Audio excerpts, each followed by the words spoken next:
So you want to come out, you want to release a song, Right. you want us to consume it. Right. You want to create moments where you interact with your friends and all of these are storytelling. It has to be intentional. A lot of people create music, go home to sleep for you to tell the story for them. For them. And in this industry, it's like moldware. If I do not have full essence or reason Yeah. to be with you, I'll jam you. Right. Telling you, Fast. move. Right. Yeah. You see, this industry is not the way people think.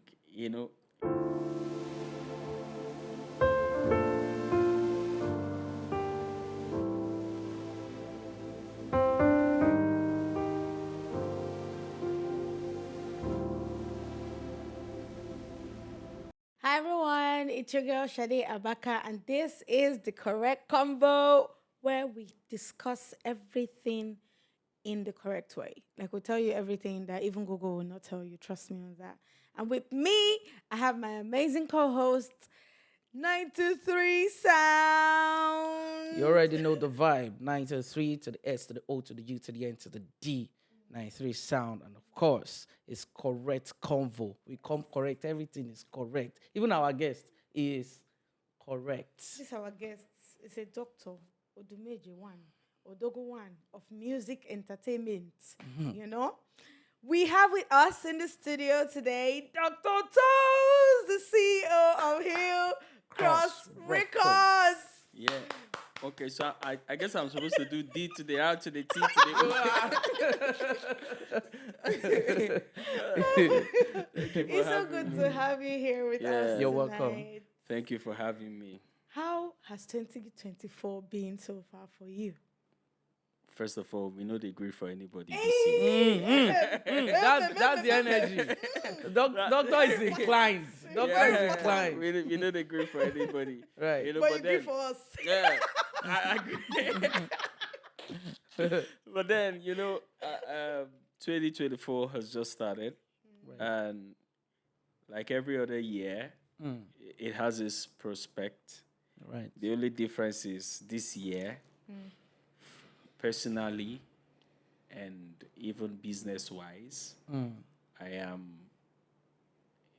am taking all advantage and every opportunity I can take. So 2024 so far has been amazing. Great. And I'm hoping and I'm working consciously towards seeing that by the end of 2024, I will not be saying another thing. Hey. I want to stay on Amen. this positive note and say, it's one of the Yes, best we years will. I've had Yes, so far. and even beat your expectation. Way beyond. Way beyond. Yeah. So I know you're a doctor in music because if you know the doctor will know the carry injection. But if you know the doctor, you know go put that thing for your name, Dr. Dr. Tonez. Tonez. You know, I want to know how long have you been in the industry? Okay, actually, I want to start by first, the notion of my own doctor has nothing to do with injection. Has nothing to do with He's just someone who is out there seeking for knowledge and trying to do something right. So it started off as a joke. A friend of mine once said, before I talk about how the name came to be, a friend of mine once said jokingly that, okay, I've always felt the word tones for me was talking about when you tone something up, like you give something like a tone Body, color, yeah. you give it a meaning, Yeah. So my friend felt like we were joking, and as at that time, it was about 4 or 5 years ago, I can't even remember exactly. So I'd done a couple of courses, and then I think I'd done like 15 courses as at then, related, and it was like, you still want to keep reading, compared to 2024. I'm Related still to actually- music? Yeah, of course, music, business, entertainment, and a couple of other things. I've been a curious person, a curious cat. So my friend was like, you know what? I think we should just label you this, So, and I liked it because for me, it was something that kept me going. So it became a personal motivation. Sure. So for me to actually be this, I need to do more. So I kept, seeking knowledge, no matter how far it is. Wow. Put together now, if we want to count from when I got my, first music certificate, I've actually gone through a whole lot of trainings. Wow. So I grew up practically doing this. I've not done anything else in my life. So up to getting a first degree, a second degree, all around music and majoring in music business, so with lots of certificates. But then the earliest journey was started off with me wanting to be like a very amazing singer. So I started with, I wanted to ask that, like, why music business and not music? And yeah, then you because, chipped in that. the thing is, I've always wanted to, I've never really seen myself being the artist. Artist. I've always wanted to be different. Just want to be at the background, making and, things happen. I've always been curious as to what end does decision making influence the productivity that people see outside. So that's actually what drove me into this journey. I just didn't want to be the guy who was going to be at the front line, maybe jumping on the stage. And I wanted to be the guy who is at the back end, having things done. making sure that the rear, Right. the rear is secured Right. for the advanced party to conquer. So that's more or less. But put together now, it's been way over a decade. So, and I'm still here grinding. Damn, you sure grinding. Yeah, I'm still here grinding. It looks so good on you. So, 10 years to now, that's like 2012. Yeah, let's just put it that way, because before then, You've before been even doing it. 2012, I started getting, I've done like my graded exams.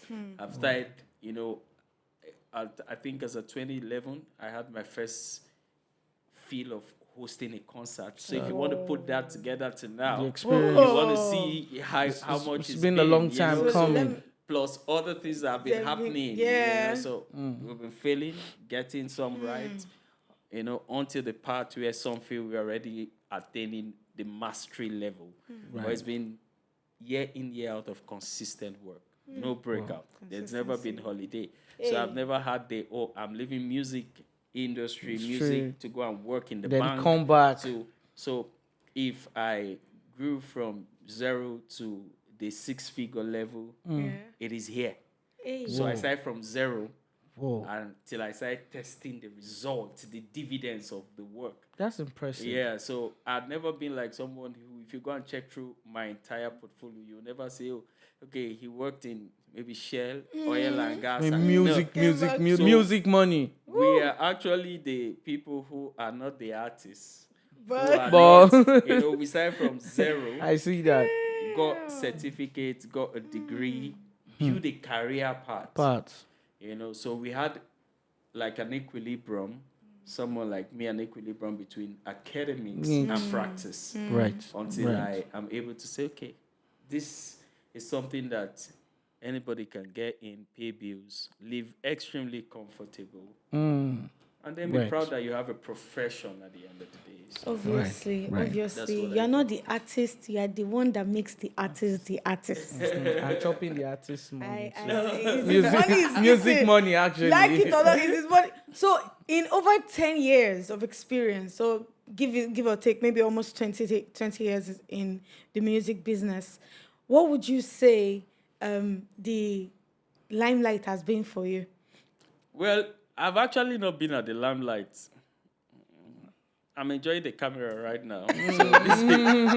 So practically I'm not on the limelight. But there's a common notion. For those of us who are actually at the back end, we are never at the limelight. We do not want to be on the limelight. We want to be able to, we just want to live the regular, simple life with family, do your thing, And securing the bag, most importantly. Yeah, most importantly, and plan for retirement. Right. And just be successful at what you do. So, but overall, there's a beauty that comes with, being whatever you are, the level that I have been, Right. having access to certain privileges, Right. certain people, and being privileged enough to enjoy the joy of music from other creative who do amazing things, because Right. music is spiritual. Yes. It Either is. it's pleasing to the ears or not, True. it is somebody's creative gift that you're privileged to share from. Right. So that's one of the most beautiful moments that I've had and I keep having. Every time I get to listen to my artist Zfest and the things that he creates, sometimes I feel it is out of this world. Yeah. It is By the not, way, he's doing well. He's doing You well. know, Amazing. doing so amazing. yeah, thank you. I just feel like, oh, now this guy is, and that's the assurance. So I know there are a million of those other persons out there, Right. and so many others that I'm going to meet in the Yeah. journey of life. Sure. And directly or indirectly, add to the beauty of what they're doing. So, but that Limelight experience, I'm not a Don Jazzy. I'm not. I'm not. You are a star among stars. Yes. So yes. I'm just in my little corner, adding a little salt to the meal, just to make sure there's taste in it. Right. And Right. that's what works for me. That's so amazing. Doctor, there is music, there is music business. How are you going to dichotomize between the two? Music business, like, okay, I can sing. How do we convert that? I mean, for the sake of those that don't know how that works. Okay, it's a very simple thing. One is the art, one is selling the art. Right. Now, the first thing is this. The art itself has, so in music psychology, there's something called taste public. So the taste public is what everybody call consumers in the business world. Everybody say, oh, these are consumers, and these consumers fall into a category called taste public. So the music business and music itself falls into this category of the taste public. But, okay. Now, this place has this layer. So one is where everybody comes to talk about how happy or excited they are to consume. The other, still in the taste public, is where the other set of guys who create it come to sell to people who are in the taste public. So creating the music, enjoying the music, are actually, they go side by side. So when Okay. this guy create the music, Okay. he needs to think about how to make us enjoy it. So when we enjoy it and we're willing to let go of a sense for it, Okay. then he's been able to understand the business in it. So most people are beautiful they're amazing in creating music, play fantastic piano, Right. do a lot of amazing things, but they don't know how to sell it. So the art of salesmanship is something that everybody who create music must be able to cultivate and master. Yeah. I used to tell people who are close to me that if your friends and family do not get irritated over time with your consistent and persistent salesmanship over your craft, don't bother going outside because you've not started selling. Whoa. So for me, Whoa. if you're around me, everything about what I sell oozes off. So you get tired first. So when you say, it's not Dr. Tonez, he's busy selling Z first. So that's Right, what I'm selling. right. So that's what makes it business. That's the difference between when I create the music. So if I was the artist, I just want to push it. Push And then that's why a lot of artists put their music and they're waiting for a major label or somebody to to pick come them up. in. Come and pick up. But that's where they miss it. Music business does not have, there's no process plan. No or rules to it. Rules to it, that these are the rules of engagement. Right. The first thing is you've created a music.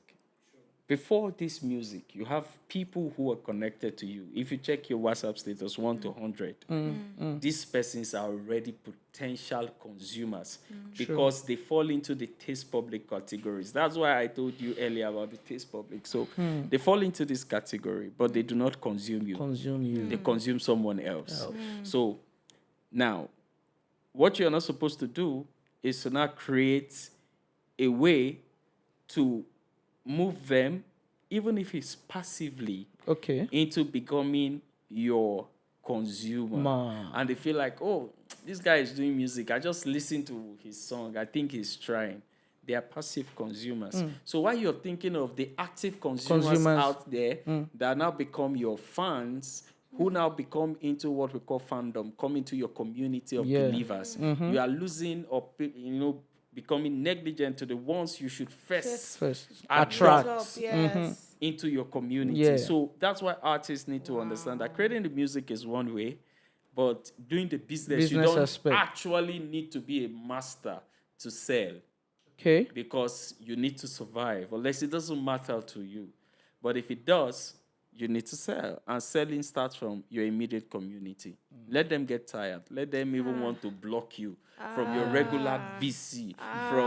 You have to be aggressive With in it. the process. That's And then at where the the end, selling starts from. Yes. so when they go out and they say, what's Sade doing? She's just busy disturbing us with her music and all. Yeah. You're doing You know, something.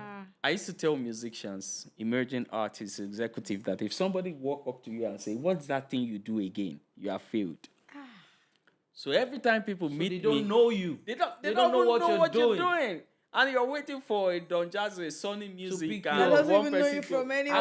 when people around you are still saying, what are you doing? Hey. They don't even know. So who would know?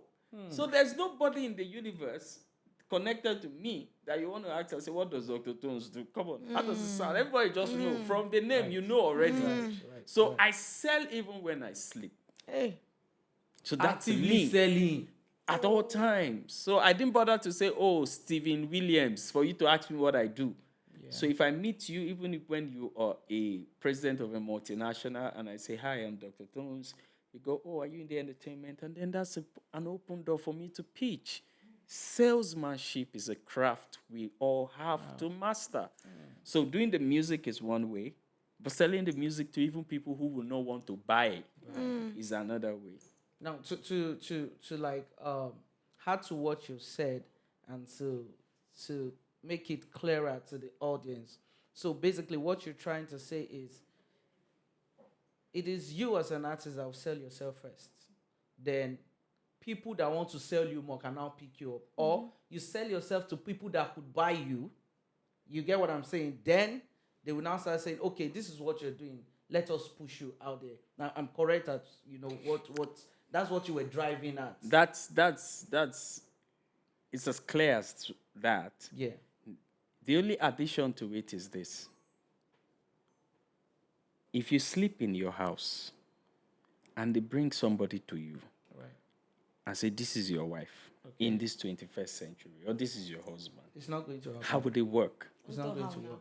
A conversation has to go on. Yes. People need to get to know each Yes. other. What's the track And then record? there has to be an attraction.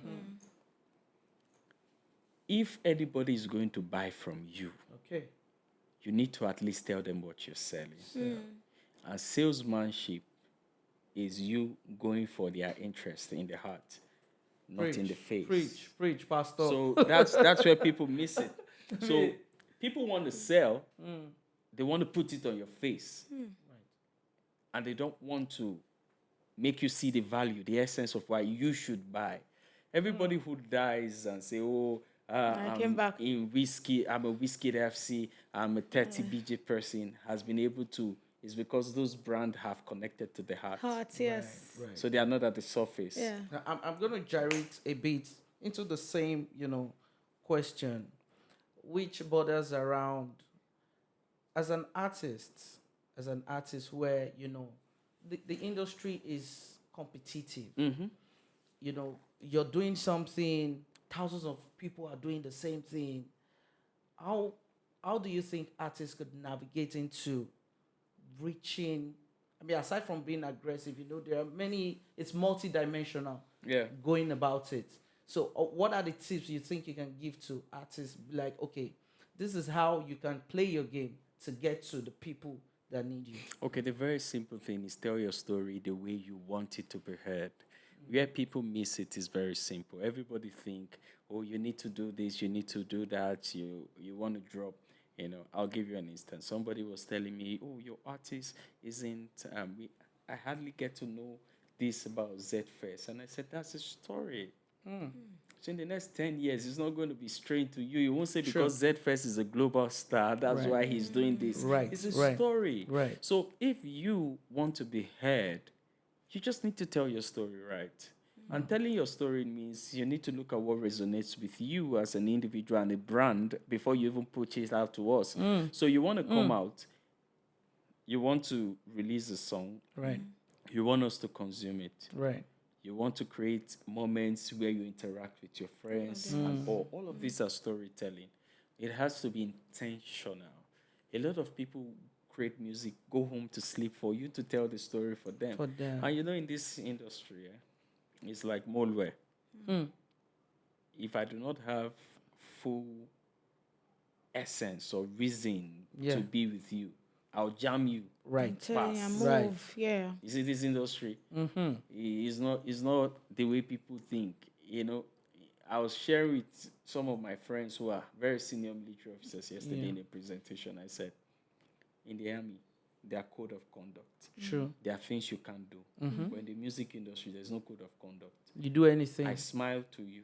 I laugh at your face. And I'm looking at how to pass through you to the next door.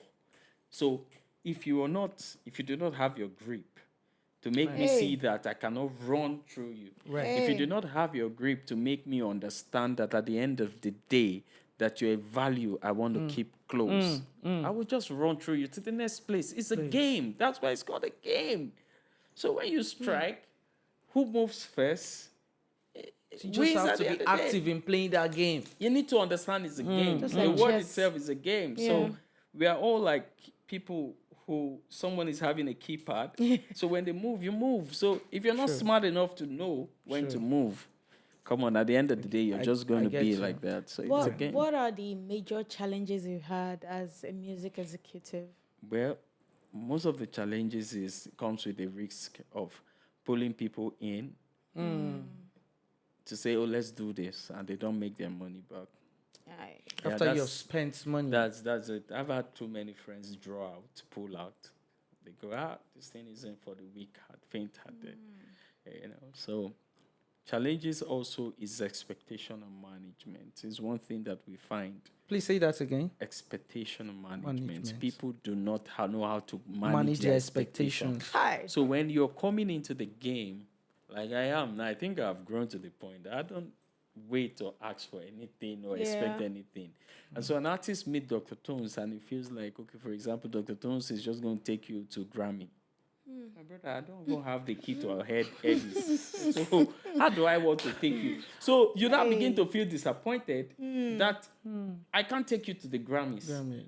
And let's say Dr. Tonez has not managed his expectation. Dr. Tonez is also waiting for you to blow up to buy a house in Banana Island. No. So both of us are in opposing end. Expecting you- expectations from you know, each You're other. expecting somebody to High blow up and it's not expectation, detonating. And then here I want you to blow. You want me to make you blow. Blow. And we are both of us are waiting for something common. Oh Lord. We just need an output that Let's work exposes together. you. But if our expectations are well managed, we'll be able to tell ourselves the truth. This is a game of numbers. It's not a game of figures. Don't let anybody deceive you that money is what makes it go round. Money is just one item in the game. Hey. People with much money, whose fathers are billionaires, still do not blow up. Why? Yeah. Why? So it's not about the money. It's not. The money is just one thing. Social currency is one thing. Yes. True. You need to be able to understand that the art itself is the core cardinal of the game. Hey. So all these things are just surrounding elements. So challenges comes with people who do not manage expectations. And then also the expectations is not management is not just with the artists, the executive, also investors, friends who say, I like this music thing. So they already think, if this is how Whiskey Davido is buying apartments, you know, Like and the all. glamour. So if I get in, if I put one small, money, and then I just And we feel get we'll returns. cash out, and then we just go and buy 7 houses, Just like that. And then it pumps in money. and then they are saying that what you're thinking is a major fund you're investing. It's just scratching the surface. And the guy says, "Is this how this thing works?" What? So when are we making money? He gets Telling frustrated. you, you know what? I think I need to pull down a bit. Hi. So even when you're telling them, so one of the things I've introduced to the music business in my capacity is the use of what they call real option logic in investment. Can you explain that? Okay, so yes, this idea of the real option logic is simply you breaking an wholesome budget into units, see the results, do your analysis, and know where to inject more funds on. So the traditional process a lot of people have been doing is, I want to put up 200 million naira, for example, on a project. So I'm going to do 100 on this. I'm going to give this guy, and everything is disbursed at once. And then you're now in the cloud after 2 weeks. Expecting a And then you're return. like, oh, nothing is happening. My 200 is gone. That's because you did not logically manage the expenditures. Yeah. It is actually a project. And then this is a product you're selling, you're running marketing on, you're running promotion, you're running a campaign on. Right. Now, you have your campaign roadmap. You draw this roadmap and you say, this is what I want to do. This is how I want to spend my money, from radios to club, because, of course, the nightlife industry is one very vital industry in the music business. So you say, oh, I want to plug to DJs, to club, to the streets, to blogs, to PRs, to all of these guys. And this is what I want to do in the next 6 months. Now, so that shows already that you're running into about 2 quarters. Yeah. So the lifespan of the promotion is running into 6 months, 2 quarters. So, okay, since I have 2 QTR, then the next thing I'm going to do is in month 1, I'm going to make it look like I'm going slow. So I'm going to do this. And then Then you examine the results. it raises people's attention. And then month 2, I'm going to go on maybe full scale on block placement and this. Now you're applying logic to your expenditures in this disbursement. Month 3. So in the next 6 months, there's always something about that project somebody is saying. So that's you applying logic, and everything is not happening once. Yeah. In 6 months, it's enough for you to evaluate and check what's the kind of result that I'm getting. Oh, this isn't working. Then you drop a new project or you move out. So at the end of the day, that's more or less like the better way to manage this process. So it shouldn't be something that people do same thing, same way, hoping to get a different result. So there should always be a need or a place where somebody needs to pause, evaluate, reposition, and relaunch. It makes it easier and better that way. Wow. Thank you so much for joining us today, Dr. Tonez. It was, my mind is scattered even right now, enjoyed like myself. poof, poof, poof, poof, everywhere. And we look forward to It's a having you lot on to, this show again. Yes. I'll be honored to be here. Yes, Thank you for please. having me. Thank you so much. Thank you for giving me the privilege to share my 2 cents with us here first, Right. and the rest to of the larger world. audience. Thank you so much. Thank you so much. All right, guys, and that brings us to the end of today's show at the Correct Combo. We just had a very correct conversation, and trust me, if you don't tune in, at least go on Instagram and YouTube to go and rewatch, because you don't want to miss out on any information Dr. Tonez shared with us. This is over 20 years of experience that he shared with us today. And with that, we say thank you for joining us. See you next episode.